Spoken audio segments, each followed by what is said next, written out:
Assalamualaikum warahmatullahi wabarakatuh. Alhamdulillah, selalu saja kita memuji dan memuja Allah subhanahu wa ta'ala. Sebagai seorang muslim, kita sangat yakin bahwasanya dua rangkaian kata ini, Alhamdulillah, adalah kalimat penghubung atau kata-kata penghubung antara kita dengan Sang Pencipta Allah. Allah telah menjadikannya sebagai kalimat syukur atau berterima kasih yang dengannya Allah janjikan dalam surah Ibrahim, la in syakartum la azidannakum wa la in kafartum inna adzabi lasyadid. Kalau kalian bersyukur, berterima kasih, pasti aku akan tambah, dan kalau kalian kufur, siksaku sangat pedih. Dan Allah subhanahu wa ta'ala juga melimpahkan nikmat yang tidak terbatas bagi orang yang suka bersyukur. Oleh karena itu Allah mengatakan innallaha yarzuqu may yasha'u bighairi hisab. Allah kalau sudah memberikan balasan kepada seseorang maka tanpa ada hitungannya lagi. Oleh karena itu jadilah orang yang selalu membasahi lidah dan bibirnya dengan kalimat Alhamdulillah. Selanjutnya kita panjatkan salam hormat kita kepada utusan Allah Nabi besar Muhammad sallallahu alaihi wa ala alihi wa sahbihi wasallam, sebagaimana Allah telah perintahkan kita untuk mengucapkan salam hormat tersebut. Baik teman-teman sekalian, melanjutkan seperti biasa sebulan sekali bedah buku kita, buku yang berjudul Keajaiban Sedekah dan Istighfar. Lalu di bawah ada tulisan kanker ganas sembuh lewat sedekah sungguh ajaib, yang ditulis oleh Hasan bin Ahmad bin Hasan Hammam. Dan kita sudah membahas kurang lebih 5 poin yang bisa kita dapatkan dari manifestasi kita terhadap sedekah. Jadi coba perbaikin persepsi-persepsi negatif kita tentang bersedekah ini. Yang pertama misalnya, kalau mengeluarkan sedekah di jalan Allah berarti harta kita berkurang. Seperti pemikiran para kapitalis, kalau punya uang 1 juta dikeluarkan 100.000, disumbangkan berarti berkurang 100.000. Dan berarti harta kita tinggal 900.000 saja. Islam benar-benar menepis masalah ini. Karena yang 100.000 itu adalah investasi kepada Sang Pencipta Allah yang Maha Kaya. Makanya Nabi SAW bersabda kepada Asma binti Abi Bakar radhiyallahu anhuma, la tuqi fat'ukillahu alaiki. Jangan pernah kau perhitungan dan khawatir untuk bersedekah di jalan Allah, maka Allah pun akan perhitungan denganmu. Justru itu bentuk investasi kita. Dan kalau investasi kepada Allah dipastikan akan diberikan berlipat-lipat ganda. Karena Allah tidak pernah memberikan angka 1 dengan 1 juga balasannya. Minimal 10 kali lipat. Sebagaimana Allah kekalkan dalam Al-Quran, man ja'a bil hasanati falahu asyru amthaliha. Siapa yang datang mengerjakan satu amal soleh saja, maka Allah akan lipat gandakan menjadi 10 kali lipat. Dalam sebuah riwayat Bukhari, amal-amal soleh itu bahkan bisa berlipat-lipat sampai 700 kali lipat. Tergantung daripada keikhlasan kita. Oleh karena itu, yang kita keluarkan harusnya kita fahami investasi kepada Allah. Dan investasi kepada Allah tidak akan mendatangkan justru kecuali berlipat ganda, ya, dikembalikannya rezeki tersebut kepada kita. Ini persepsi penting sekali. Yang kedua, dalam bersedekah kita harus memberikan yang terbaik. Jangan justru hal-hal yang kurang baik atau sisa-sisa kemudian kita menganggap kita sudah bersedekah yang maksimal. Makanya kita pernah bacakan di sini teman-teman sekalian, dan saya mengajak selalu ulangi ya, surah Al-Baqarah surah nomor 2 ayat 261 sampai 274. Nah di antara potongan-potongan ayat dari 261 sampai 274 itu Allah memerintahkan kita untuk bersedekah dari thayyibat, yang baik-baik, makanan baik, baju yang masih baru atau bagus, ya, kendaraan, apa saja. Dan tidak usah lihat siapa yang menerima, tapi kita melihat kepada siapa kita sedang bermuamalah, yaitu kepada Allah subhanahu wa ta'ala. Makanya Nabi SAW pernah berkata kepada Bilal radhiyallahu anhu pada saat Nabi sedang berkunjung ke rumah Bilal, kemudian Bilal mengeluarkan kurma yang sangat ranum, bagus sekali. Kemudian Nabi SAW mengatakan, apa ini Bilal? Kata Bilal, saya simpan ya Rasulullah. Dalam 2 riwayat, riwayat pertama, saya kalau ingin saya makan, karena ini kualitasnya bagus. Kemudian riwayat yang lain, saya simpan buat Anda datang. Jadi kapan Anda datang, saya hidangkan makanan khusus ini. Maka kata Nabi SAW, hai Bilal, sedekahkan. Jangan pernah kamu tahan dan jangan pernah khawatir kemiskinan dari pemilik singgasana yang agung. Maksudnya Allah subhanahu wa ta'ala. Sedekahkan hari ini. Besok urusan besok. Yang penting kita ikuti dengan keyakinan kalau Allah subhanahu wa ta'ala akan memberikan kepada kita balasannya. Jadi berikan yang terbaik. Tanpa harus melihat siapa yang menerimanya, tapi bagaimana keikhlasan dan ketulusan kita dalam memberi. Yang ketiga, puncak daripada sedekah dan pintu kedermawanan justru kalau Bapak Ibu tidak menolak siapapun yang minta bantuan ataupun sedekah dari kita.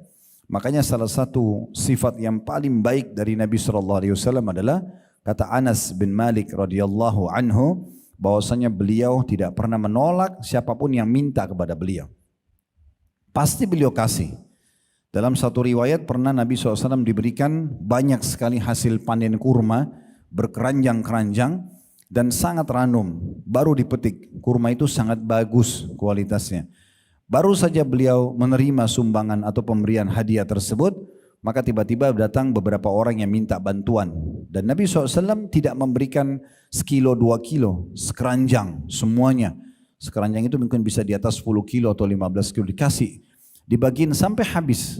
Beliau sendiri belum menyicipi satu buah kurma pun.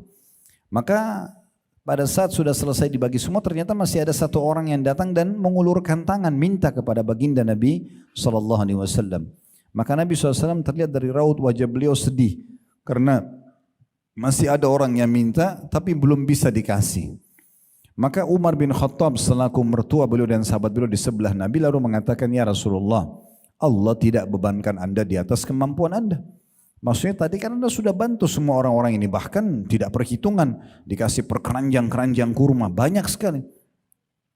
Maka Nabi SAW diam saja, tidak menanggapi Umar. Tapi di sebelah Umar ada Ali radhiyallahu anhu, sepupu Nabi SAW dan anak mantu Nabi SAW. Maka Ali mengorek kantongnya menemukan ada 3 dirham uang.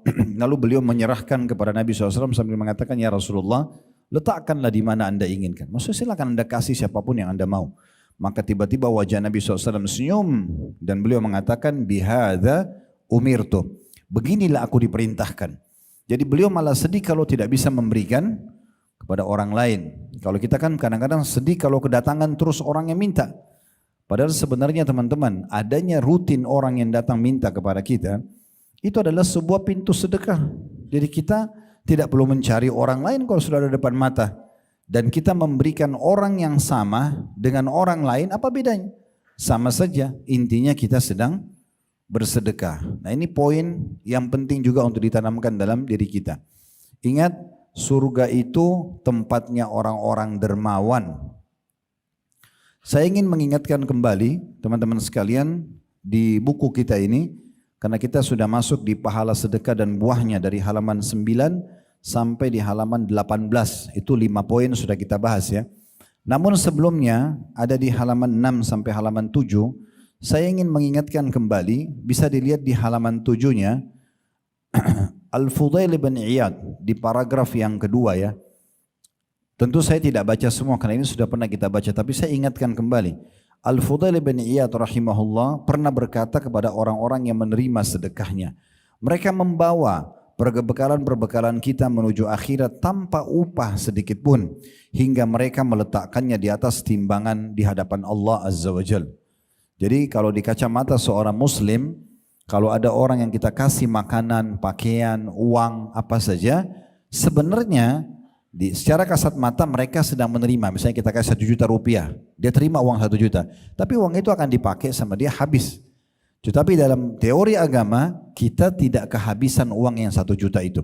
Justru itu dengan dia terima sedekah kita, maka dia akan membawa ketimbangan amal kita tanpa diupah. Kenapa dikatakan tanpa diupah? Karena uang yang dia ambil dipakai untuk kebutuhan dia dan habis. Tetapi nilai 1 juta itu akan dibawa ketimbangan amal pada hari kiamat nanti, dan tidak akan dicatat 1 juta saja, tapi bisa 10 kali lipat, bahkan 700 kali lipat dan kelipatan-kelipatan yang banyak. Kemudian ada statement Ali bin Abi Thalib radhiyallahu anhu yang mengingatkan kepada kita, ini masih di halaman 7, saya reviewkan aja. Beliau mengatakan ini tentang orang yang Allah bukakan. Misalnya Bapak Ibu sudah punya pekerjaan, sudah punya pendapatan. Maka harus tahu di pendapatan kita itu bukan hanya untuk kita sendiri. Tapi juga kita berbagi kepada orang-orang. Ada yang Allah wajibkan, ada yang Allah sunnahkan. Kata beliau, barang siapa yang telah diberikan satu harta oleh Allah, maka hendaklah ia menyambung kekerabatan dengannya. Cek mana kerabat-kerabat kita yang butuh bantuan, kasih, berbagi walaupun sedikit.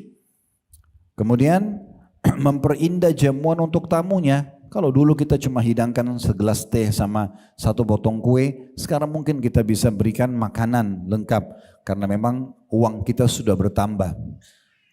Kemudian menolong seseorang yang membutuhkan, membebaskan tawanan. Ibnu Sabil maksudnya orang terputus jalan Bapak Ibu sekalian. Jadi kayak ada orang datang dari Surabaya ke Jakarta dirampok di terminal atau di stasiun lalu dia butuh uang untuk kembali ke kotanya misalnya. Ini contoh. Kemudian orang-orang fakir miskin, para mujahidin. Jadi ini semua yang harusnya dia tahu ada hak-hak mereka yang kita berbagi dari harta atau income kita. Kemudian beliau mengatakan dan di poin lain, di sisi lain dia harusnya sabar atas musibah yang menimpa hartanya. Ada orang utang tidak bayar, kita investasi ditipu, itu bisa terjadi. Itu ujian terhadap harta tersebut. Karena dengan perkara-perkara itulah dia akan memperoleh kemuliaan dunia dan akhirat. Yang terakhir saya reviewkan lagi, yaitu dari perkataan-perkataan salaf, perkataan Abu Hatim rahimahullah. Di akhir paragraf di halaman 7, bakhil itu, pelit adalah sebuah pohon di neraka.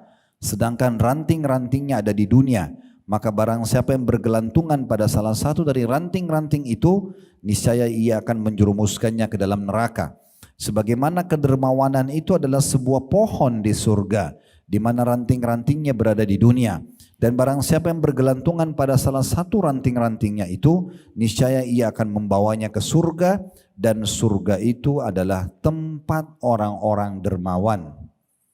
Ya, di situ ada tambahan di bawahnya, apabila salah seorang dari orang-orang soleh didatangi oleh seorang fakir seraya meminta sedekah kepadanya, saya ulangi, apabila orang-orang soleh sebelum kita dulu, kalau kedatangan seorang fakir dan minta sedekah kepadanya, maka dia berkata, selamat datang wahai orang yang hadir untuk membawakan perbekalan kami kepada Rob kami. Jadi memang mereka menganggap sedekah itu sebuah investasi yang sangat besar.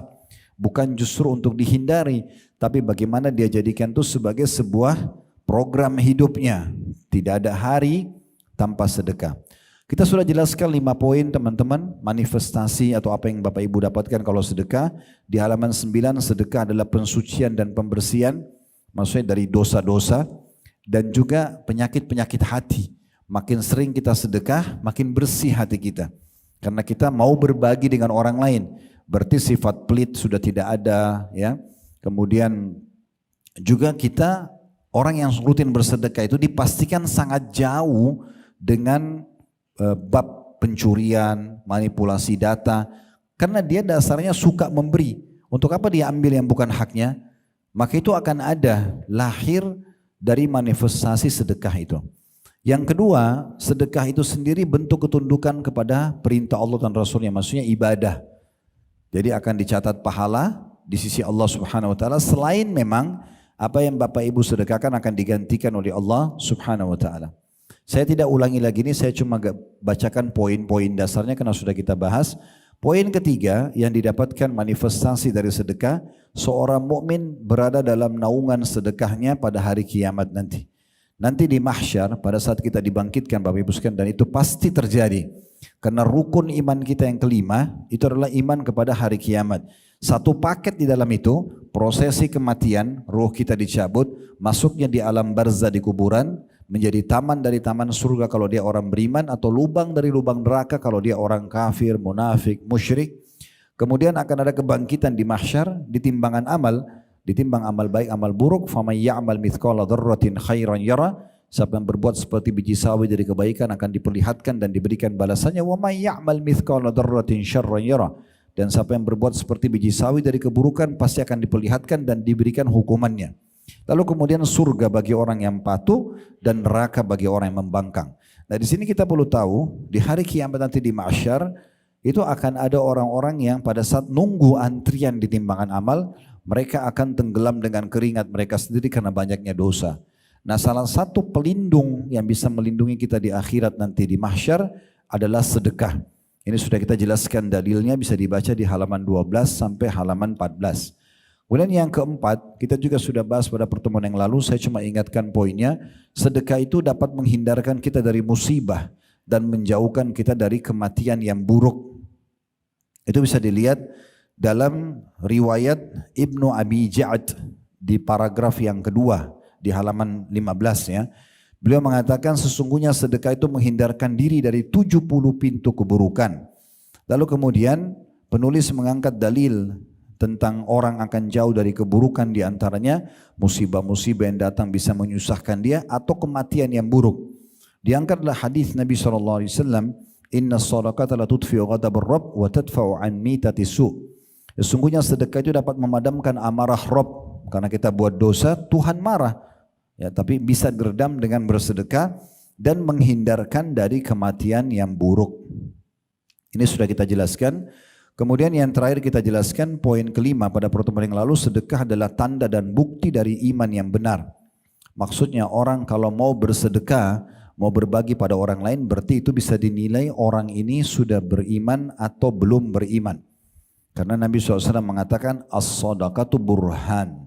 Bisa dilihat di halaman 17 di paragraf terakhir, sedekah itu bukti nyata, maksudnya tentang keimanan seseorang. Baik, kita akan lanjutkan teman-teman sekalian pada kesempatan siang ini. Semoga Allah berkahi dan Allah ikhlaskan niat. Poin ke-6 dan beberapa poin yang Allah mudahkan ke depan. Yang ke-6 yang Bapak Ibu bisa dapatkan sebagai manifestasi atau yang kita dapatkan dari sedekah yang kita keluarkan adalah sedekah itu sebagai tebusan bagi seseorang dari belenggunya. Ini disebutkan di halaman 18. Nanti akan kita jelaskan ya. Saya bacakan dulu. Belenggu seorang muslim adalah semua dosa dan kemaksiatan dirinya. Jadi maksudnya kalau dia bersedekah, justru itu sangat cepat untuk membersihkan dosa-dosanya yang bisa mendatangkan konsekuensi hukuman. Dan betapa banyak kita dibelenggu oleh dosa dan maksiat kita. Maksudnya rezeki tertahan, penyakit belum sembuh, permasalahan belum terpecahkan karena dosanya tidak berhenti dikerjakan. Dan seorang muslim sangat membutuhkan seseorang yang melepaskannya dari belenggu tersebut. Selain tobat, selain istighfar, ada cara yang efektif sekali, yaitu rutin bersedekah. Dan di antara sebab-sebab yang membantu hal tersebut adalah sedekah. Sebagaimana yang telah disebutkan dalam hadis Nabi SAW yang mengabarkan tentang Nabi Yahya alaihi salam. Nabi Yahya ini sepupunya Nabi Isa alaihi wassalam. Jadi Nabi Yahya sama Nabi Isa sezaman dan satu lokasi dakwah, yaitu Palestina, dan tinggalnya juga di sekitar Baitul Maqdis. Semoga Allah berikan kemerdekaan buat mereka insyaallah. Nah, hadis ini Nabi Yahya pernah mengingatkan kaumnya tentang pentingnya sedekah, dan Nabi Muhammad SAW menukil kepada kita supaya kita ambil sebagai pelajaran. Kata Nabi Yahya alaihissalam, wa amurukum bis sadaqah fa inna mathala dzalika kamathali rajulin asarahu al-adu aw thaqu yadahu ila unuqihi wa qaddamu liyadribu unuqah faqala ana afdihi minkum bil qalili wal katsir fafadha nafsahu minhum. Saya meminta kepada kalian untuk bersedekah, atau saya perintahkan kalian untuk rutin bersedekah, karena yang orang rutin bersedekah itu adalah seperti orang yang ditawan oleh musuh dan mereka mengikat erat tangannya pada lehernya, lalu mereka menghadapkannya untuk memenggal lehernya. Kemudian dia berkata, saya tebus perkara ini dari kalian dengan hartaku yang sedikit dan banyak, hingga akhirnya ia menebus dirinya dari mereka. Jadi maksudnya dosa apapun Bapak Ibu sekalian yang kita lakukan, kecil ataupun besar, berarti sama kalau di alam manusia pelanggaran. Anda yang kerja misalnya di rumah sakit ini, apapun pelanggaran Anda lakukan berarti Anda tahu dan harus menyadari ada konsekuensi hukuman dari pelanggaran tersebut. Ya. Cuma bedanya alam manusia sama Allah Subhanahu Wa Taala. Allah Subhanahu Wa Taala punya sifat Ghafur, Maha Pengampun, Ghaffar, yang suka sekali memaafkan hambanya yang memohon maaf walaupun berulang-ulang. Maka Allah subhanahu wa ta'ala memudahkan kita untuk terlepas dari dosa-dosa itu selain taubat dan istighfar dengan bersedekah. Rutinnya kita bersedekah menyelamatkan kita dari siksa Allah, ibaratnya seperti orang yang ditangkap oleh musuh, dibelenggu tangannya ke lehernya, diikat dan akan dipenggal. Tapi dia berhasil lolos dari orang-orang yang akan memenggal dia karena dia bersedekah. Dia menebus dirinya dengan harta-harta tersebut. Nah, sedekah yang kita keluarkan ibaratnya kita punya cadangan seperti ini.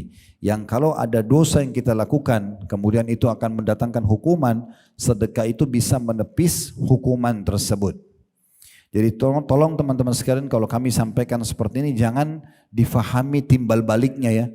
Jangan Anda bilang, oh Ustadz bilang kita buat dosa, dosa itu bisa dimaafkan dengan sedekah. Udah saya buat dosa aja terus, nanti saya tepis dengan sedekah. Pertanyaannya adalah, apakah setelah buat dosa Bapak Ibu sempat sedekah? Mungkin pada saat lagi melakukan dosa itu meninggal. Belum tentu ya. Tapi fahami secara positif. Artinya rutinitas kita bersedekah, kalau ada dosa yang bisa mendatangkan hukuman, bisa dibatalkan hukuman tersebut karena sedekah kita. Kalau kita nggak ada dosa, maka dicatat sebagai tambahan pahala buat kita. Di sini kata penulis, sesungguhnya Nabi SAW telah menyerupakan seorang pemberi sedekah seperti tawanan, lalu sedekah hadir untuk membebaskannya dari tawanan. Ibnu Qayyim rahimahullah, seorang ulama, berkata, menjelaskan tentang hadis tersebut, hal ini juga merupakan perkataan yang mana burhannya, bukti keimanan adalah keberadaannya dan dalilnya adalah kejadiannya.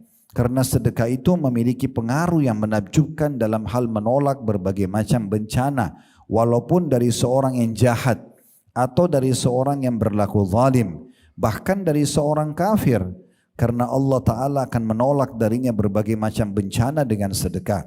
Hal ini adalah suatu perkara yang telah dimaklumi di antara manusia, baik yang terpelajar maupun tidak. Maksudnya kasus sedekah ini bisa menepis dari ujian, itu juga termasuk terjadi pada orang-orang kafir. Walaupun mereka kalau meninggal dalam keadaan kafir tidak bisa selamat dari neraka, tapi selama di dunia, kalau dia dermawan, maka akan memudahkan dia keluar dari banyak permasalahan-permasalahan hidupnya. Makanya sahabat Nabi Abdullah bin Abbas radhiyallahu anhu pernah berkata, kalau aku melihat ada doa-doaku belum diterima oleh Allah, belum aku terima hasilnya dari doa itu, atau ada perkaraku belum terpecahkan, maka aku sengaja keluar mencari sumber-sumber sedekah, lalu aku bersedekah kayak orang miskin ya, diberikan, dibantu, atau orang yang membutuhkan, berharap agar dengan sedekah itu Allah berikan jalan keluarnya. Jadi seperti itu mereka memahami sedekah tadi. Poin ketujuh yang Bapak Ibu bisa dapatkan sebagai manifestasi daripada sedekah itu adalah Allah Subhanahu wa Ta'ala memberikan ganti kepada yang memberi sedekah. Jaminan apapun yang Bapak Ibu keluarkan di jalan Allah, demi Allah pasti diganti. Tapi yang perlu kita garis bawahi, jangan Bapak Ibu patok balasan dan ganti dari Allah harus yang sama. Misalnya kita kasih makan kepada orang, kita juga dikasih makan. Kita kasih baju orang, kita juga dikasih baju. Kita kasih duit, kita juga akan dikasih duit. Enggak. Tapi kita masuk kepada hal yang lebih besar. Allah akan datangkan rezeki untuk kita. Dan rezeki ini mencakup semua yang dibutuhkan untuk roda kehidupan kita. Misalnya berfungsinya anggota tubuh kita dengan maksimal. Mungkin dengan Bapak Ibu memberikan sepotong roti kepada seorang yang miskin, Allah berikan Bapak Ibu kesehatan 1 tahun. Mungkin dengan sedekah di kotak amal masjid 10.000 rupiah, Allah berikan Anda keturunan, Allah berikan Anda kebahagiaan, tidak cekcok sama pasangan hidupnya beberapa waktu ya. Misal itu contohnya. Jadi dia bisa mendatangkan banyak sekali manfaat-manfaat kepada kita. Allah Subhanahu wa Ta'ala berfirman, dan itu kekal dari 1400 tahun yang lalu sampai nanti menjelang hari kiamat, kalau semua yang disedekahkan di jalan Allah pasti diganti. Dalam surah Saba, surah nomor 34 ayat 39, ada di halaman 20 ya. Allah berfirman, Qul inna rabbi yabsutur rizqa liman yasha'u min ibadihi wa yakdiru lah. Wa ma anfaqtum min syai'in fahuwa yukhlifu wa huwa khairur raziqin. Katakan hai Muhammad, sesungguhnya Tuhanku melapangkan rezeki bagi siapa yang dikehendakinya di antara hamba-hambanya dan menyempitkan bagi siapa yang dikehendakinya. Dan barang apa saja yang kamu nafkahi atau keluarkan di jalan Allah, sedekahkan, maka Allah akan menggantinya. Dan dialah sebaik-baik pemberi rezeki. Maksudnya makna penutupan ayat ini, tidak usah khawatir. Jangan bilang, oh saya sekarang berikan orang ini bantuan 1 juta, atau saya berikan makanan kesukaan saya, atau baju kesukaan saya, nanti saya dapat gantinya sama enggak sih?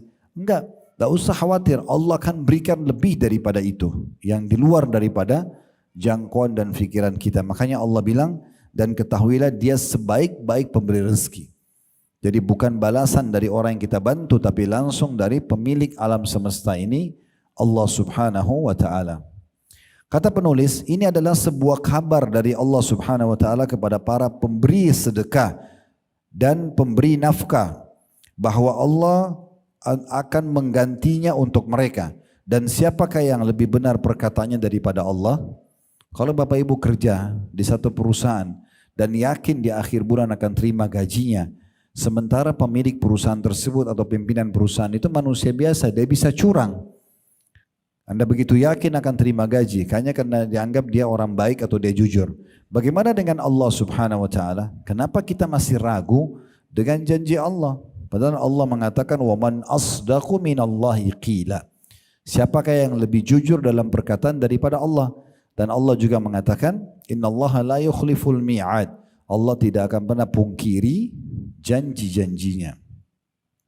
Dalam sebuah hadis dari sahabat Abu Hurairah radhiyallahu anhu, beliau menyampaikan bahwasanya Nabi SAW bersabda, qala Allah tabaraka wa ta'ala, Allah yang maha berkah dan maha tinggi telah berfirman, ya bna Adam anfik unfik alaik, wahai anak Adam berinfaklah, ya, keluarkan sedekah, jangan ragu, berikan yang terbaik, tepis semua bisikan syaitan yang membuat kita ragu untuk bersedekah. Niscaya kata Allah, aku akan memberi rezeki kepada kalian. Keluarkan, aku akan kasih. Jadi ini yang sering saya ulangi dari awal kita bedah buku ini. Kapitalis mengatakan menabung pangkal kaya, sementara Islam mengatakan sedekah, keluarkan pangkal kaya. Ini tidak akan pernah ketemu. Karena kalau kapitalis nabung, tidak mungkin mereka sedekah. Bahkan mereka pelit. Tapi Islam mengatakan tidak, justru berikan. Maka kau akan mendapatkan gantinya. Juga dalam hadis, tentu hadis yang tadi saya bacakan itu, wahai anak Adam berinfaklah kata Allah, aku akan memberi rezeki kalian, itu ada footnote nomor 1 di bawah. Kalau dilihat di halaman 20 ada tulisan kecil HR, itu ringkasan dari hadis riwayat. HR itu hadis riwayat Muslim nomor 993.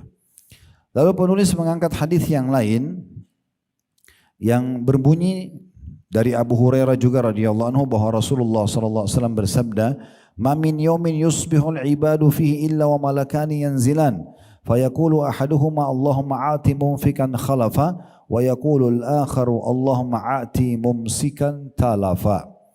Tidaklah suatu hari, kata bagi Nabi SAW, kayak hari ini kita lewat, ya, di mana seorang hamba memasuki paginya, melainkan pasti akan turun 2 malaikat. Salah seorang dari malaikat itu berkata, ya Allah, berilah ganti dalam kurung rezeki kepada orang yang berinfak. Kemudian yang lain berkata, ya Allah, berikanlah kebinasaan kepada orang yang kikir. Ada footnote nomor 1 juga di situ, di bawah kecil tulisannya HR hadis riwayat Al-Bukhari nomor 1442 dan riwayat Muslim nomor 1010. Riwayat ini memberikan gambaran kepada kita, bukan hanya Allah janjikan kalau Allah akan ganti seperti dalam surah Saba tadi, surah nomor 34 ayat 39, tetapi juga Allah pastikan ditambah dan menguatkan dengan Allah turunkan khusus malaikat 2 orang. Yang satu setiap hari mendoakan siapapun yang berinfak agar diganti rezeki yang melimpah. Yang satu mengatakan atau mendoakan kebinasaan bagi orang yang pelit, tidak mau berbagi kepada orang yang membutuhkan. Ya. Dan ini berlaku sepanjang hari ya. Berlaku Anda berinfak di pagi hari kah, di siang hari kah, di sore hari kah. Doa malaikat ini berlaku pada orang yang berinfak seharian penuh. Besok Allah turunkan malaikat berdoa lagi. Siapa yang berinfak besok seharian penuh juga malaikat mendoakan kelapangan rezeki bagi yang sedekah dan kebinasaan bagi orang yang pelit. Nah, jadi hati-hati, pelit itu bagian daripada dosa besar. Jadi bagaimana kita menepis bisikan syaitan itu dengan menanamkan keyakinan dalam hati kita kalau Allah yang perintahkan, Raja dan pencipta dan pemilik alam semesta ini yang maha kaya, tidak akan pernah habis ya, kemahakayaannya ya, atau kepemilikannya, itu yang telah memerintahkan kita untuk sedekah. Maka enggak usah khawatir. Imam An-Nawawi rahimahullah berkata, seraya menanggapi hadis di atas, para ulama berkata, infak tersebut adalah dalam ketaatan, akhlak-akhlak yang terpuji untuk keluarga dan tamu, sedekah-sedekah dan sebagainya yang tidak tercela dan tidak berlebihan. Sedangkan menahan dari infak yang tercela adalah menahan dari hal-hal tersebut. Maksudnya, sudah kita bahas tadi panjang lebar tentang keutamaan sedekah, tapi ingat ada batasannya. Sedekah yang kita keluarkan untuk kebaikan. Jadi tidak masuk dalam masalah ini kalau misalnya ada orang traktir temannya untuk berzina. Dia sama-sama ke hotel, dia bilang sama temannya, saya bayarin buat kamu. Kamar hotelnya, naudzubillah pelacurnya, ini bukan infak yang dimasukkan. Harus infak itu pada ketaatan. Untuk masjid, rumah anak yatim, bantu keluarga susah, bayarin utang orang, bayarin listriknya masjid, atau apalah yang baik-baik. Nah itu saja yang masuk dalam bahasan ini tentunya. Ada satu statement yang menarik dari Ibnu Hajar rahimahullah. Lihat paragraf setelahnya di halaman 21. Tentang pernyataan Nabi SAW, doa malaikat, ya Allah berikanlah kebinasaan kepada orang yang kikir. Kan tadi dua malaikat, yang satu doain supaya lapangkan rezeki dan gantikan orang yang berinfak, yang satu mengatakan binasakan orang yang pelit. Ibnu Hajar mengatakan, yang dimaksud dengan doa malaikat ini, binasakanlah orang yang pelit, adalah berdoa untuk kehancuran mengandung dua makna.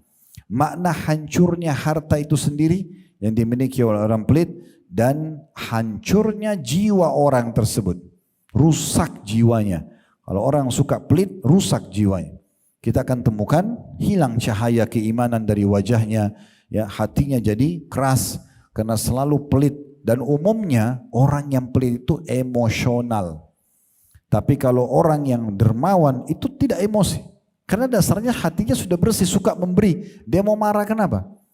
Orang marah itu biasanya justru orang karena terbiasa dengan pelit. Maka dia selalu merasa harus saya yang mendapatkan, orang lain tidak. Harus orang lain minta maaf, saya nggak perlu minta maaf. Itu semua dimulai dari sifat pelit.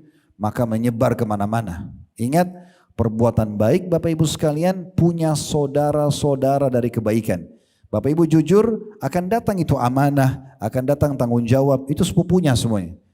Dan kalau orang terbiasa membuka pintu bohong, akan datang khianat, akan datang ingkar janji, itu sudah satu paket. Anda biasa bergaul dan bergerak di masjid, sholat di masjid, ikut majelis ta'lim, pasti lingkungan Anda orang-orang seperti itu juga. Kalau kita ke diskotik, ke bar, judi, maka lingkungan kita juga seperti itu. Ini ke surga, ini ke neraka. Itu sudah jelas. Maka kalau kita buka pintu kedermawanan ini, akan terbuka banyak pintu kebaikan yang lain. Ya, tadi saya bilang kalau kita jujur akan keluar amanah, akan keluar tanggung jawab, ya, akan keluar kedermawanan dan seterusnya. Kemudian selanjutnya kata penulis, malaikat tersebut berdoa agar orang yang kikir ditimpa keburukan dengan kebinasaan dirinya. Na'udzubillah, kata beliau. Dan betapa banyak di antara kita yang menjerumuskan dirinya ke dalam mara bahaya bagi tubuh dan jiwanya. Hal ini terkadang disebabkan oleh kebakhilan dirinya dan ketidakmauan dirinya untuk bersedekah. Ketahuilah bahwa doa malaikat itu tidaklah akan, ya, berlaku begitu saja, maka hati-hatilah. Berlalu begitu saja, maka berhati-hatilah. Maksudnya kalau hari ini kita lolos, kita sedekah, jangan sampai besok setan bisikin lalu muncul sifat pelit kita besok. Berarti kemarin kita lolos dari doa malaikat kehancuran, besok kita bisa kena kalau kita pelit. Maka kedermawanan itu harus dipupuk seterusnya sampai kita meninggal. Jadikan itu sebagai kecintaan. Subhanallah, orang yang dermawan itu suka memberi, pasti mukanya suka senyum, pasti juga dia tidak mudah emosional. Tadi saya bilang banyak sekali kelebihan-kelebihan yang lain dan akan mendatangkan sifat-sifat lain, jujur, tanggung jawab, amanah dan seterusnya. Ya, orang yang pelit itu pasti akan berpengaruh pada lisannya yang kasar, memarah-marahin orang. Ya, kemudian lahir sifat-sifat yang lain, mulai bohong. Saya nggak punya uang kok, padahal dia punya uang.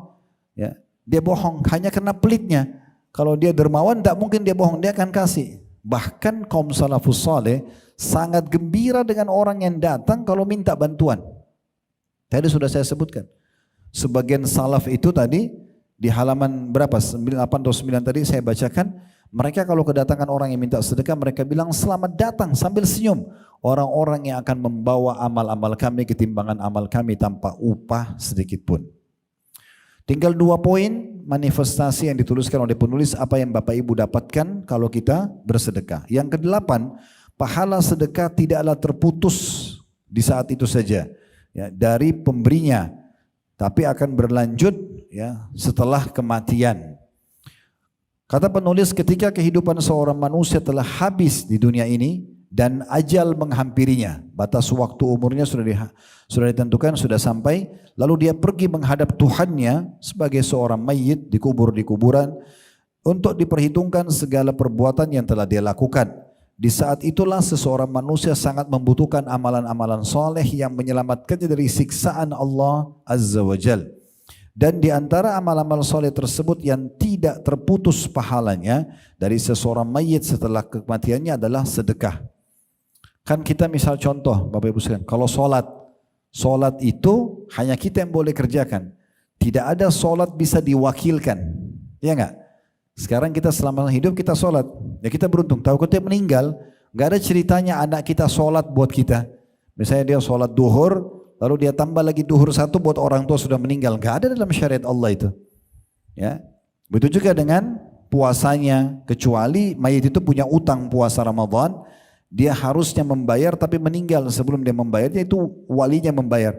Tapi utang yang seperti itu, selebihnya tahun-tahun ke depan sudah tidak punya utang, nggak ada lagi ahli warisnya bisa puasakan buat dia, misal contoh. Tapi ada beberapa jenis ibadah yang bisa tetap berjalan bagi si mayit. Ya. Seperti misalnya sedekah. Ada yang di sini kita bagi 2 ya.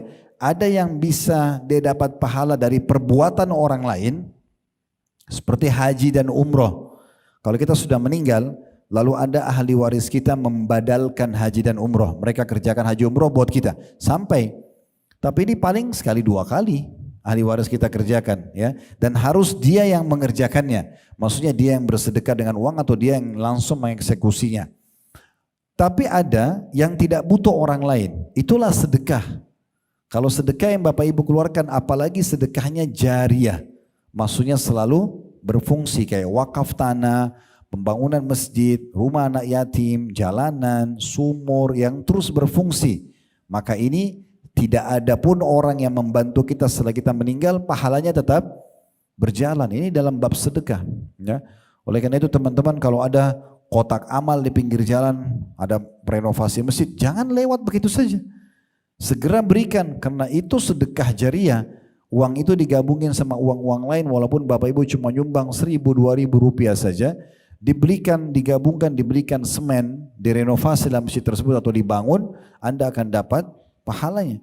Sampai kata Nabi SAW, siapapun yang membangun rumah Allah di muka bumi sebesar sarang burung untuk bertelur kecil, ya, maka Allah akan bangunkan baginya istana di surga.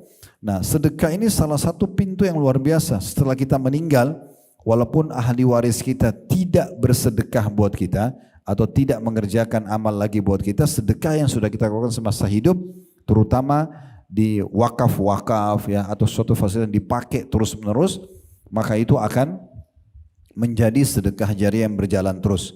Tidak asing lagi hadis Nabi SAW diriwayatkan oleh Imam Muslim, di mana beliau bersabda, "Idza mata ibnu Adam inqata 'amalu illa min 3, shadaqatin jariyah aw ilmin yuntafa'u bihi aw waladin salihin yad'u lah." Apabila anak cucu Adam meninggal dunia, maka terputuslah segala pahala amal perbuatannya. Maksudnya yang bisa dia kerjakan, karena dia sudah mati, dia nggak bisa lagi sholat, nggak bisa lagi puasa, nggak bisa lagi baca Quran. Kata Nabi SAW kecuali 3 sumber. 3 sumber ini pasti mengalir terus.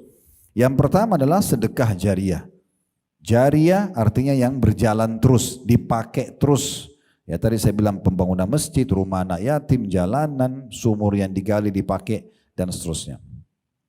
Percetakan buku yang dibagi, ya, atau Anda menulis karya ilmiah yang terus dibaca setelah Anda meninggal. Kemudian yang kedua, ilmun yuntafa'u bihi, ilmu yang bermanfaat. Puncaknya ilmu agama. Itulah manfaatnya Bapak Ibu belajar ilmu agama, setelah faham, praktekkan dalam hidup kita, kemudian tulis, tuangkan dalam bentuk tulisan biar disebarluaskan. Itu ilmu bermanfaat. Orang akan pelajari dan orang amalkan, maka selama itu diamalkan akan menjadi pahala buat kita. Ya termasuk penulis sekarang ini. Berapa orang yang hadir kita di sini? Ratusan, Masya Allah orang yang hadir. Sekarang kita baca buku ini. Orang yang tulis buku ini lagi ada di Saudi sekarang. Mungkin beliau tidak tahu kalau kita bedah bukunya. Tapi sementara dia di sana mungkin dia lagi tidur, dia lagi jalan sama keluarganya, ilmunya berjalan. Kalau Bapak Ibu praktekin ini, saya dapat pahalanya, orang yang punya buku ini dapat pahalanya. Ini ilmu yang bermanfaat. Itu puncaknya ilmu agama. Tapi juga masuk di dalamnya ilmu-ilmu duniawi. Ya, teman-teman dokter, mengembangkan tentang kesehatan, apa sajalah ya. Banyak saya lihat teman-teman arsitek, mereka karena ingin dapat pahala, khusus untuk gambar masjid, gambar pesantren, mereka freekan. Itu mereka mau dapat pahala, misal contoh. Nah itu kan bermanfaat. Ibu-ibu misalnya, pintar masak, masakannya enak, lalu dituangkan dalam bentuk resep, dibagikan sebagai ilmu bermanfaat, dibuat buku, dibagi-bagi cuma-cuma. Semua itu ilmu bermanfaat yang akan diraih setelah orang meninggal. Yang ketiga, awwaladin salihin yad'ulah, atau anak saleh yang mendoakannya. Nah ini poin juga tidak kalah penting harus diperhatikan. Bagaimana supaya anak kita soleh dan soleha? Tidak ada jawabannya kecuali mereka harus belajar agama.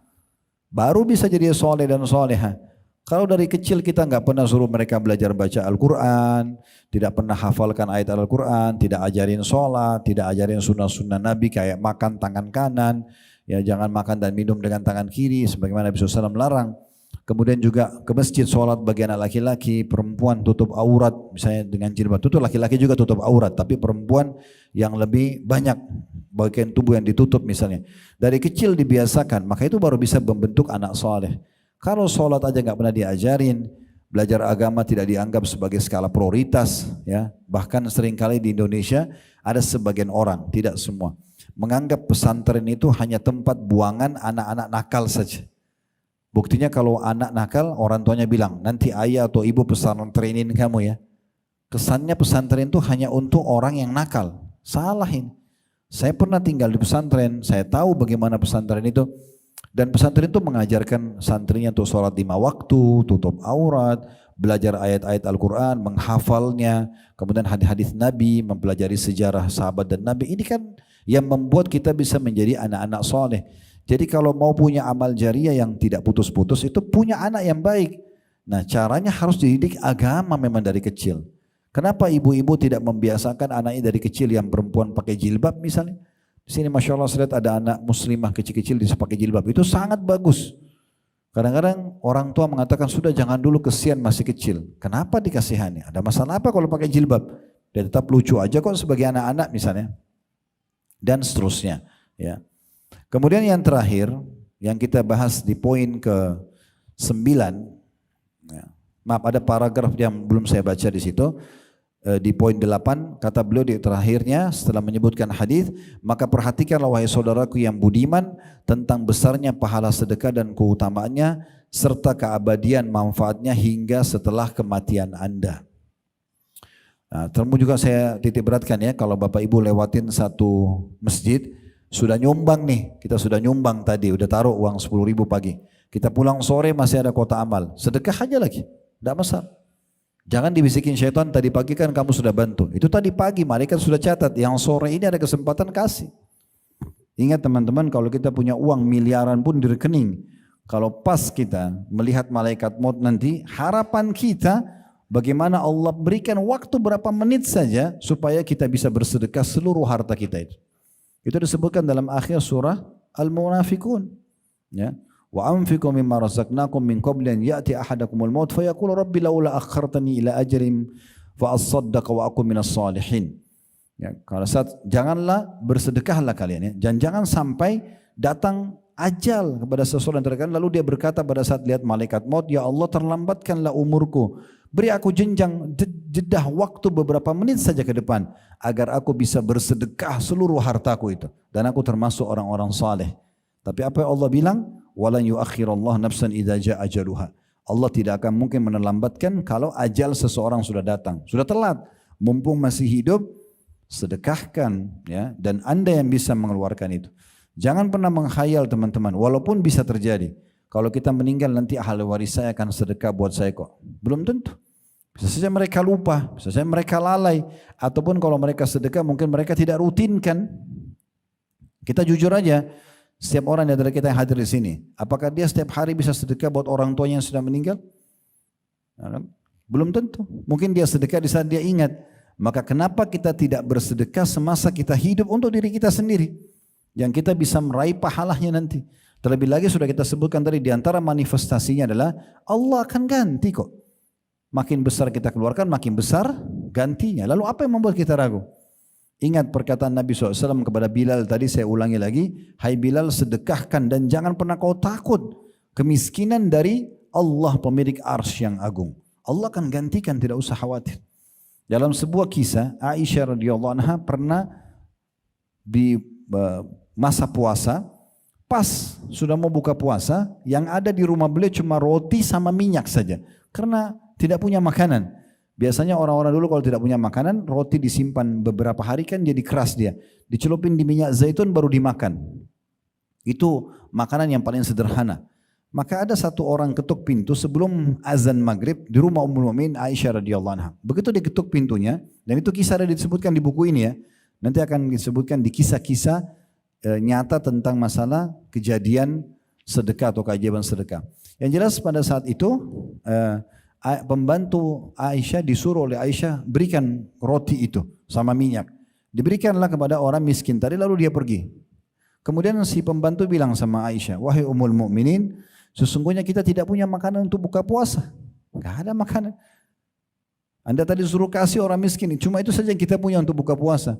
Aisyah senyum sambil mengatakan, Allah maha benar. Allah maha benar. Tidak usah khawatir, Allah pasti ganti.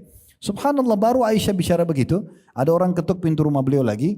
Ternyata ada tetangga mengirim makanan dengan nampan yang besar, berisikan roti gandum, kambing, kemudian banyak pakai za'faran ya, wangi-wangian yang membuat makanan itu membuat kita berselera. Lalu datang, dan ini sebenarnya cukup untuk 10 sampai 15 orang makan. Aisyah pun menerima karena yang mengantar mengatakan ini dari majikan saya. Pembantu membawa dari tetangga sebelah, ini dari majikan saya buat Anda buka puasa. Maka Aisyah pun makan dengan pembantunya sampai kenyang, masih banyak makanannya. Setelah selesai, pembantunya Aisyah juga kenyang, maka Aisyah menghadap ke dia sambil mengatakan kepada pembantunya, bukankah ini lebih baik daripada roti keringmu tadi? Lihat bagaimana Allah spontan membalas ya, kepada orang-orang yang bersedekah itu. Baik, yang kesembilan yang terakhir teman-teman sekalian, manifestasi yang kita dapatkan adalah sedekah itu bisa menghapus kesalahan atau dosa-dosa. Diambil dari hadis Muadz bin Jabal radhiyallahu anhu, beliau berkata, Rasulullah SAW bersabda, as-sadaqatu tudfi'ul khati'ah kama yudfi'ul ma'un nar. Sedekah itu bisa menghapus kesalahan sebagaimana air memadamkan api. Hadis ini diriwayatkan oleh Tirmidzi. Ada sebuah hadis saya ingin nukil berhubungan dengan poin ke-9. Ini diangkat oleh Al-Mundhiri dalam kitab At-Targhib Tarhib beliau dan disahihkan oleh Syekh Al-Albani dalam kitab Sahih At-Targhib Tarhib. Ada seorang di masa sebelum kita, itu beliau orang ini ahli ibadah. Selama 60 tahun beribadah. 60 tahun. Tidak pernah buat dosa. Subhanallah, di tahun 61 datang ujian. Datang kepada dia di tempat ibadahnya, kalau kayak kita masjid ya, ini kaum sebelum kita. Datang di tempat ibadahnya seorang wanita pelacur. Mulailah menggoda dia sampai dia berzina 6 hari. Dia berzina 6 hari. Setelah dia berzina 6 hari, Allah permalukan dia. Dia ketahuan oleh masyarakat, diusir dari tempat ibadahnya dan sampai dia tinggalkan kotanya. Dalam kondisi dia meninggalkan kota, dia mulai bertobat kepada Allah Subhanahu wa taala atas dosa-dosanya. Dia menyesali, kemudian dia masuk ke dalam sebuah tempat dia duduk di sebelahnya kebetulan ada orang miskin yang kelaparan. Dia kebetulan waktu itu belum makan 3 hari, 2 orang di sebelahnya juga kiri kanannya belum makan selama 3 hari. Ada orang lewat memberikan dia sepotong roti. Kata Nabi SAW diberikan sepotong roti. Yang diberikan orang ini, yang 2 temannya di sebelah tidak diberikan. 1 potong roti. Maka dia berpikir pada saat itu, ini di sebelah kiri kanan saya juga belum makan selama 3 hari. Mungkin mereka lebih butuh. Lalu dibagi 2 roti itu, bukan dibagi 3. Dibagi 2, dikasih yang kanan setengah, yang kiri setengah. Dia sendiri tidak makan. Setelah kejadian ini ajalnya datang, meninggal orang itu.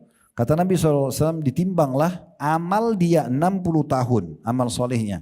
Ditimbang di timbangan amal soleh, dan dosa zinanya yang 6 hari, ditimbang di timbangan dosa, zinanya lebih berat daripada amal 60 tahunnya. Karena beratnya dosa zina.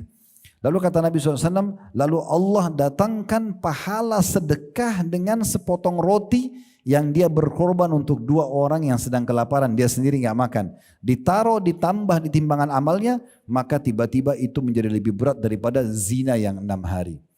Imam Al-Mundhiri memasukkan dalam kategori dahsyatnya sedekah itu sampai bisa mengalahkan dosa-dosa dan hukuman yang bisa datang dari dosa itu sendiri. Baik, kita akan tutup teman-teman sekalian dengan bab setelahnya. Baru setelah ini kita buka pertanyaan insyaAllah tentang petunjuk Nabi SAW berhubungan dengan sedekah di halaman 24 sampai halaman 26. Nanti ke depannya insyaAllah kita akan lanjutkan dengan beberapa contoh riwayat tentang para pemberi sedekah dan infak ya.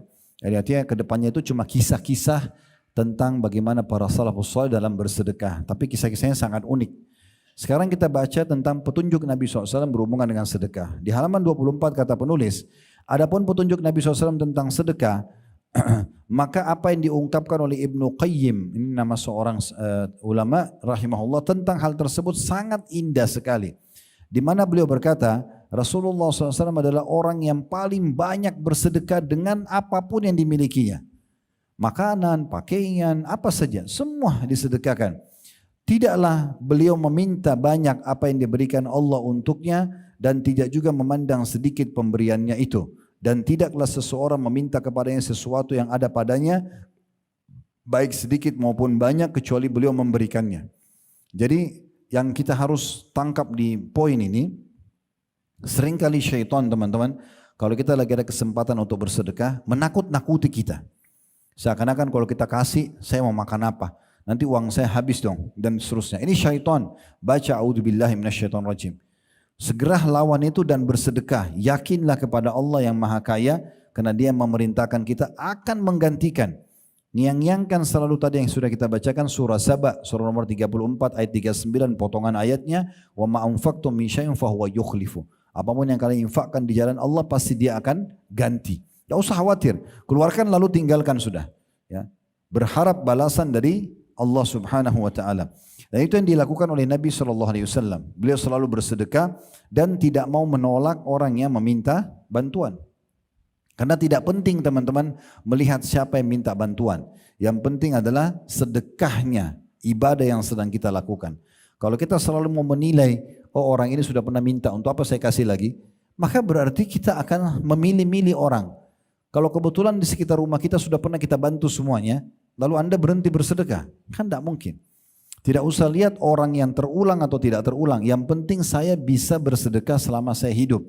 Ini kesempatan ibadah. Dan siapa tahu memang sedekah yang kita keluarkan adalah amal terakhir kita. Mungkin setelah itu kita meninggal dunia. Maka ditutuplah dengan amal yang baik. Saya kembali melanjutkan perkataan Ibnu Qayyim. Beliau mengatakan, ya, Nabi SAW tidaklah menolak siapapun yang minta kepada beliau. Pemberian beliau itu adalah pemberian seseorang yang tidak takut akan kemiskinan. Jadi beliau kalau beliau ikutin dengan tidak ada kekhawatiran akan susah hidup karena bersedekah. Bersedekah dan memberi adalah perkara yang paling disukai oleh beliau. Kebahagiaan dan kesenangan beliau dengan memberikan sesuatu adalah lebih besar daripada kebahagiaan seorang penerima yang menerimanya. Jadi ini poin penting ya. Ibnu Qayyim menggambarkan bagaimana ketentraman jiwa Nabi Muhammad SAW. Beliau lebih senang memberi dan mengalahkan senangnya orang yang menerima. Kita bisa bayangkan kalau kita sedang menerima pemberian, bagaimana senangnya kita. Nah Nabi SAW menanamkan dalam diri beliau kebalikannya. Beliau tanamkan lebih senang dirinya karena bisa membantu dan memberi daripada orang yang menerimanya. Ini sebuah poin yang luar biasa. Mengajarkan kepada kita bagaimana puncak kedermawanan yang sebenarnya. Justru kita senang kepada orang yang bisa kita beri. Bahkan kita lebih senang dalam memberi sedekah daripada orang yang menerima sedekah. Ada ungkapan di antara jemaah-jemaah kami, subhanallah, yang Allah bukain rezeki mungkin sudah tidak ada batas uang mereka. Sampai mengatakan, Ustaz, setelah saya amalkan bab sedekah ini, saya seperti orang yang ketagihan dengan sedekah. Karena betul-betul depan mata saya keluarkan sekian, datang berlipat-lipat gantinya. Dan saya pernah tes, saya berikan lebih besar lagi datang. Dan begitu seterusnya. Tinggal bagaimana diikuti dengan keyakinan dalam hati dan tidak boleh sama sekali ada keraguan. Ada orang yang saya tahu tidak punya apa-apa, subhanallah. Datang ke satu kota, kemudian dia mulai usaha kecil-kecilan tapi dia prioritaskan sedekah. Setiap ada keuntungan perusahaan diprioritaskan. Subhanallah, Allah bukain rezeki dalam hitungan 2-3 tahun saja sudah menjadi orang yang termasuk orang kaya di kota yang dia tinggal itu. Itu banyak sekali bukti-bukti berhubungan dengan masalah ini. Jadi kita harus menepis perasaan khawatir kita yang dibisikin syaitan. Kalau sedekah kita akan susah, kita akan miskin. Itu semua tidak benar. Yang kita harus tanamkan justru dengan bersedekah, saya akan dapat lebih banyak dari Allah Subhanahu Wa Taala. Yang penting teman-teman ingat, tadi saya bilang jangan batasi ya. Jangan berpikir sekarang saya kasih keluar 10.000, saya akan dapat 100.000. Seakan-akan rezeki itu hanya uang saja. Mungkin 10.000 itu Allah ganti dengan kesehatan 1 tahun.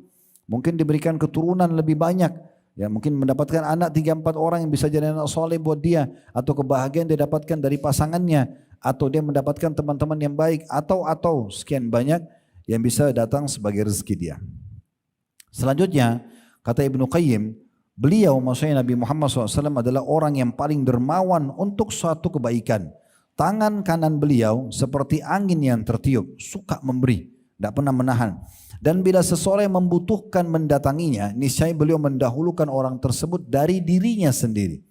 Terkadang dengan memberinya makan atau memberinya hadiah, atau dengan membeli sesuatu lalu memberikan barang sekaligus harganya kepada penjual tersebut. Dan terkadang pula beliau meminjamkan sesuatu lalu mengembalikannya dengan lebih banyak darinya atau lebih baik dan lebih besar. Beliau juga membeli sesuatu lalu memberikan bayaran yang lebih dari harganya. Kayak misalnya Bapak Ibu beli gorengan nih atau beli sesuatu, maaf ini contoh dulu aja. Bapak Ibu beli sesuatu lah, lagi di pinggir jalan beli minuman, beli segala macam. Ada orang kita tahu sebenarnya susah, gak usah negosiasi lagi. Saya gorengannya harganya 1.000 rupiah atau 1.000 masih nawar. Ya, Pak 5.000 dapat 7 ya. Misalnya. Orang sudah susah. Untungnya berapa itu kalau jual 1.000, 1.500?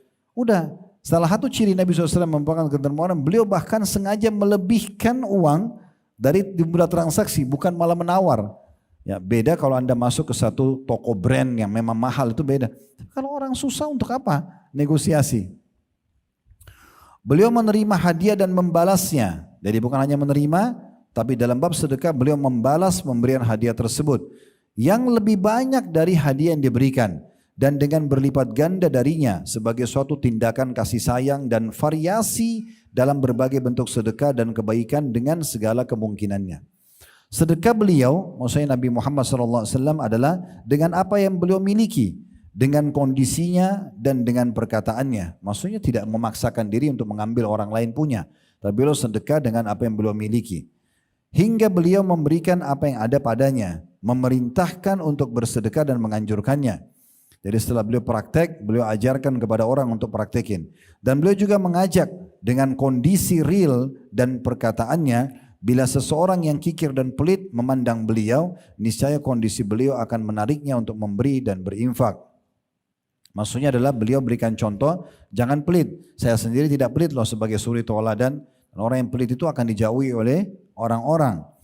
Dan orang yang bergaul dan bersahabat dengan beliau SAW serta melihat petunjuknya, pasti dia tidak akan dapat mengekang jiwanya dari berbagai kedermawanan dan kebaikan. Karena itulah Rasulullah SAW adalah makhluk yang paling murah hatinya dan paling bersih jiwanya. Ini terjadi kenapa? Karena sukanya memberi. Dan yang paling lembut perasaannya, semua ini efek dari sedekah ya. Karena sedekah dan perbuatan ya, baik memiliki pengaruh yang sangat menakjubkan dalam kemurahan hati itu sendiri. Ya, jadi ini perkataan yang diringkaskan oleh Ibnu Qayyim rahimahullah tentang kondisi Nabi SAW dalam bersedekah. Jadi beliau selalu tidak menolak orang, memberikan yang terbaik dan tidak memaksakan diri kecuali yang belum miliki saja. Serta beliau selalu melakukan berbagai macam jenis sedekah. Apakah memberi secara langsung atau membeli produk orang yang tidak mampu, kemudian mengembalikan produk itu pada orang itu. Atau dia membeli dengan harga yang lebih dari harga yang ditawarkan untuk sekaligus niat membantunya dan seterusnya. Semua itu adalah hal-hal yang baik. Jadi kita bisa bedain teman-teman ya.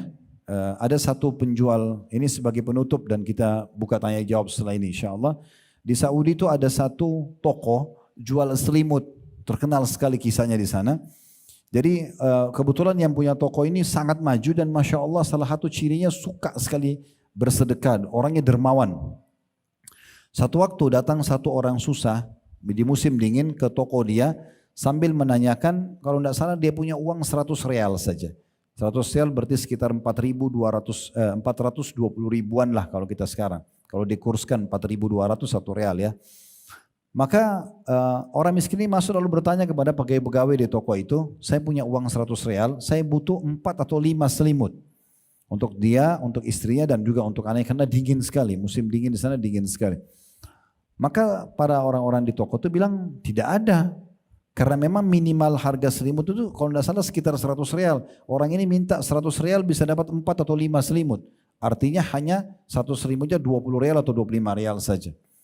Maka kebetulan pemilik toko ada di situ dan dia lihat. Kemudian dia kasih isyarat kepada pegawainya untuk tinggalkan. Dia yang langsung melayani konsumen tersebut. Setelah dia tanya, bapak itu mengatakan saya butuh 5 atau 4 atau 5 selimut karena musim dingin dan saya punya 100 real. Ada enggak selimut yang seharga ini?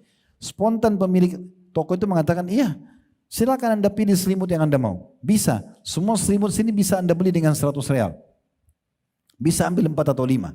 Maka orang itu dengan percaya dirinya karena ini yang bicara pemilik toko, maka dia pilih selimut dan dia tidak tahu harganya.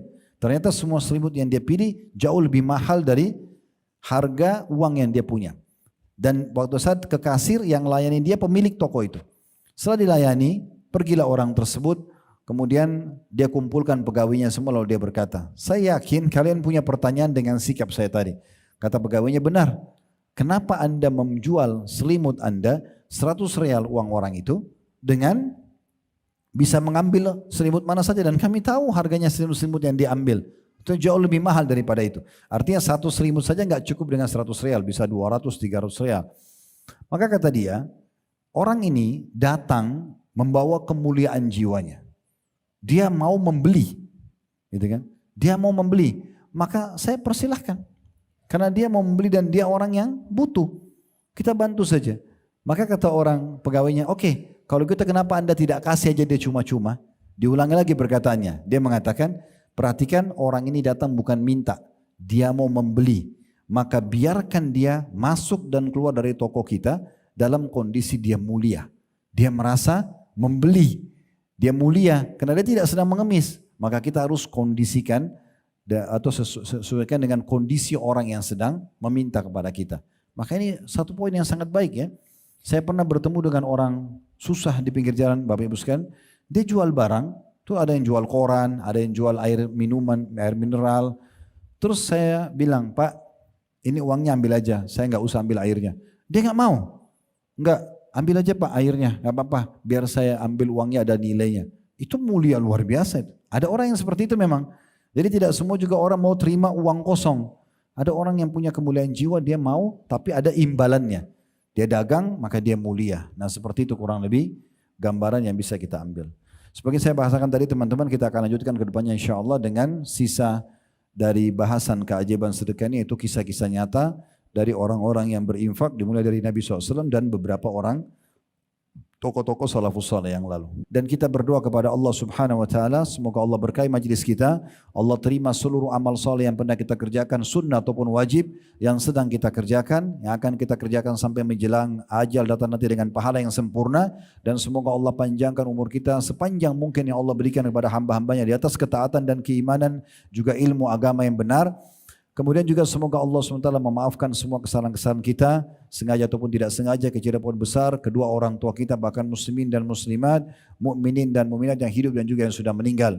Selalu kita doakan agar Allah menjaga negeri kita, supaya menjadi negara yang aman, tentram, damai. Allah jaga kemerdekaan, persatuan dan kesatuan kita.